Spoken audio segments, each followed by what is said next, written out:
আসসালামু আলাইকুম। আশা করি সবাই ভালো আছেন। আমার ছোট্ট খামারে আপনাদের স্বাগতম এবং ভিডিওটি দেখতে থাকেন। দেখতে দেখতে ভালো লাগা ভালোবাসা ইনশাল্লাহ হয়ে যাবে একদিন। তা বিকেলবেলা 2টা নাগাদ এখন সবাই রিল্যাক্সে শুয়ে আছে, কারণ 1টার দিকে সবাইকে গোসল করাই দিয়েছি। খাবার দাবার বিকেলেরটা বা বিকেল 3টা পর্যন্ত, এ পর্যন্ত এনাফ। এখন সবাই রিল্যাক্সে থাকবে এবং 5টা নাগাদ আবার খাবার দেওয়া হবে। সন্ধ্যা পর্যন্ত খাবার থাকবে, পরে আবার রিল্যাক্সে সবাই শুয়ে থাকবে।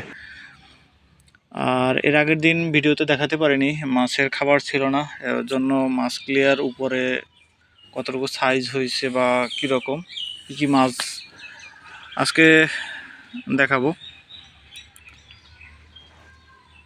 এখানে ম্যাক্সিমাম তেলাপিয়া বেশি এবং সাথে রুই মাছ আছে, কাতল মাছ আছে, চাইনিজ পুঁটি আছে, গ্লাস কাপ আছে এবং লাইলনটিকা মাছগুলো যেগুলো লাল মাছ এগুলোও ছিল, কিন্তু ওই মাছগুলো এখন দেখা যাচ্ছে না।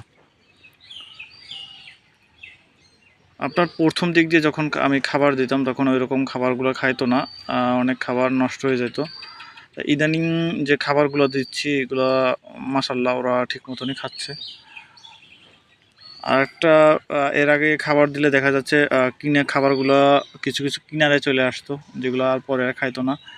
তা গতকালকে পুকুরে নামছিলাম, পুকুরে নেমে পানিও এলোমেলো করে দিয়েছি। প্রতি মাসে অন্তপক্ষে 2-1বার পানি এলোমেলো করে দেওয়া উচিত, যে ভিতরে যেন গ্যাস না জমে। এবং বাঁশগুলো দিয়ে দিয়েছি, জানি খাবারগুলো ভিতরে দিয়ে দেবো, জানি খাবারগুলো কিনারে না আসতে পারে। যদি কিছু খাবার থাকেও ওরা পরে খাবারগুলো খেয়ে নেবে।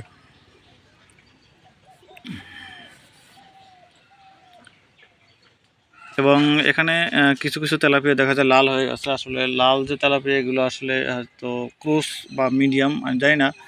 আমি যখন নিয়ে আসছিলাম ওদের বলেছিলাম যে হাইব্রিড মনোসেক্সগুলো দিতে, তো ওরা কী তেলাপিয়া দিয়েছে আমি নিজেও জানি না।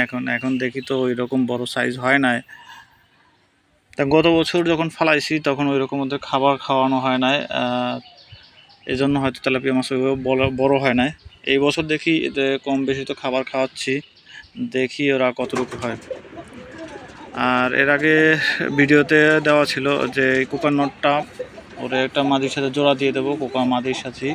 তা কোকা মাদিটার ওর জোর ছিল এবং বাচ্চা ছিল একটা, সেটা বাচ্চাটা এবং নটটা বোম্বাই নট, ওইটা আলাদা খাঁচায় বেঁধে রাখছি। তা আজকে বেঁধে রাখছি এই জন্য দেখি যে মাদিটা না, গতকালকে বেঁধে রাখছি রাত্রেই।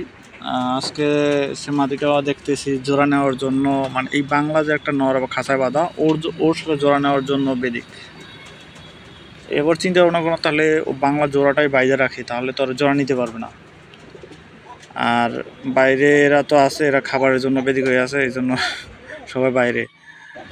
এবং কোকার নটটা জোড়া নেওয়ার জন্য খুবই সে বেদিক, মাদিটা ওর সাথে যায় ওই রকম জোড়া নিতে আসে না। বা কিন্তু এই বাংলার নটা যখন ডাক দেয় তখন এই মাদিটা মাথা নোয়াই দেয় জোড়া নেওয়ার জন্য।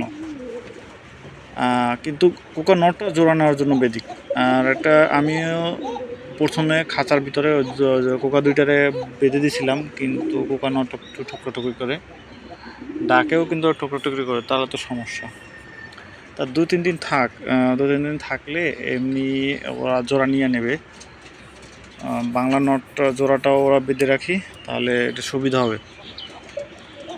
এবং এই নরের সাথে এই মাদিটা যদি জোড়া নেয় ইনশাল্লাহ, তাহলে এদের ডিম বাচ্চা আসলে বাচ্চা কোয়ালিটিও ভালো আসবে এবং এদের বলিও ভালো আসবে।